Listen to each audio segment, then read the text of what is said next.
হাইলাকান্দি জেলা আদালত চত্বরে আজ এক চাঞ্চল্যকর ঘটনা ঘটেছে। আদালত চত্বর কার্যত রণক্ষেত্রে পরিণত হয় যখন এক ব্যক্তি আগে থেকেই বিবাহিত থাকা সত্ত্বেও আরও এক যুবতীর সঙ্গে কোর্ট ম্যারেজ করতে সেখানে উপস্থিত হন।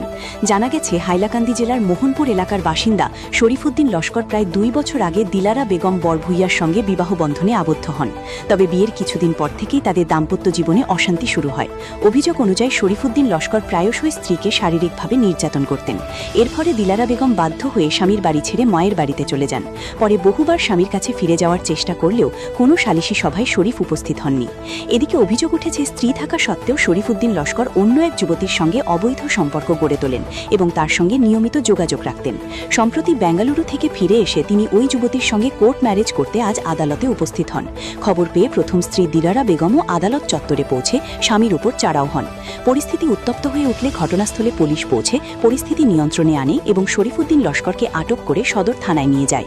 পরবর্তীতে ভুক্তভোগী দিলারা বেগম বরভূইয়া ও তার মা সদর থানায় উপস্থিত হয়ে শরীফুদ্দিন লস্কর এবং তার পিতা আব্দুল কাদির লস্করের বিরুদ্ধে একটি মামলা দায়ের করেন। ঘটনার সুষ্ঠু তদন্ত করে অভিযুক্তদের কঠোর শাস্তির দাবি জানিয়েছেন তারা। কোন জায়গায় বিয়া দিয়েছিলাম?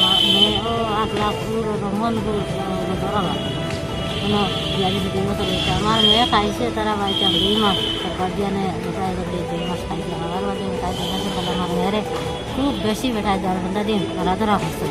মারাধরা করার বাদে আমার মেয়ের আইটা গেছিল মসজিদের মেসা বা তাই বাইর হোক একজন আইসন আইয়া তারা দরবন্ধা খুলিয়েছেন। খুলিয়া কইছে মানুষ হলাম মারেনি, গরু ছাগল মানুষ ইলা ফিটে না, তাই পিটার লাগিলাম আড্ডা। তুমি এখানে যদি গুছায় না তো বেটি দিলে এটা লাশ যায় না। ওটা আমার হয় না, তো আমার মেয়ে দিলে এটা আর যদি লইয়া সুন্দরে খাওয়া তো তাই যাবে। তারা বিচারেন চাব কিচ্ছুত বয় না, তারা বিচারও বইতাম আমরা সুরামর ভাই বেশি মজার ভাই জামাইয়ের নাম কিতা? নিজাম চৌধুরীর বাড়িতে গেছি, তারা বিচারও বইতা আছে না। জামাইয়ের নাম হলো শরীফুদ্দিন। শরীফুদ্দিন কিতা? শরীফুদ্দিন আমার মেয়ের। শরীফুদ্দিন লস্কর না কিতা বরভূইয়া? লস্কর। আচ্ছা, আজকে মায়ের কিতার লেগে হইল? আজকে মায়ের এই যে আপনার আমার দান্দে তো আমার বুড়ি মারিয়া বেটা আইসে না, ঘন্টা 20 দিন হয়েছে। আবার বাদে একটা মেয়ে বেটায় বাগাইছে, বাগাইয়া নিয়ে তারা বিয়া সাহায্য করি আজ তারা কৌতো আইসেন কোর্টমেজ করবার লাগে। তো আমরা শুনিয়া তারা কোর্টমেজ করিয়া তারা আবার বেঙ্গলুরু এটা তারা টিকিট বানিয়ে দিয়েছে।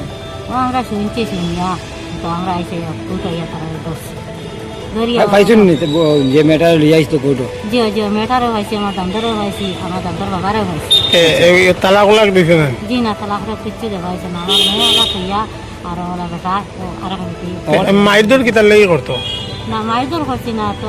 না মানে ও আপনার মেয়েরে মায়ের দর জামাই এখানে আমার মেয়েরে তো তারা মায়ের দর করে। আমার মেয়ে দিয়া বেটায় খাইতো না, বেটায় বেটি আনতাম, বেটা যেমতি লোক হনো মাতে বেটি আনতাম। আমার মেয়ে দিয়া বেটা খাইতো না, দিত না। তার মা বাবা বলে আনিয়ে দিতেন, তার মা বাবা লিয়া খাইতাম, তাই লিয়া খাইতো না।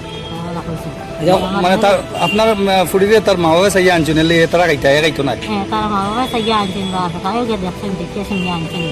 এরকম বেটা হয়তো তোর লিয়া খাইতাম না। এখন কিতা চাই না আপনারা? কিতা চাই কে দিচ্ছেন নাকি? এরকম আমরা তো করছি, আমরা তো আমরা ঘুরি তো মান চাই, থাকি হিরণ চাই। আমার যদি বিয়াত কষ্ট হয়েছিল ওটা আছে। কার নামে কে দিচ্ছেন? কেস বলছি আমার বিয়ের নামে, আমার দামটোর নামে। বিয়ের নাম জানেন নি? জি। নাম কই? কাদির আলী লস্কর। কাদির আলী লস্কর। আপনার নাম? আমার নাম হলো সুলতানা বেগম লস্কর। আপনার বাড়ি? আমার বাড়ি কাটলিচড়া, সখনপুর। আপনার মেয়ের নাম কিতা? দিলারা বেগম। দিলারা বেগম। আর নতুন যে মেয়ের লইয়া ইমের নাম কিতা? ইমের নাম আমি বলি। এখন আপনারা কিতা চাই? আমরা মেয়ের তো চাই, বরং জীবন চাই। আমার মেয়ের তো জীবন আছে, জীবনটা তো নষ্ট তো করে দিয়ে আমরা মেয়ের জীবন চাই, ভবিষ্যৎ চাই। আমরা কিছু লাগে। ঠিক আছে।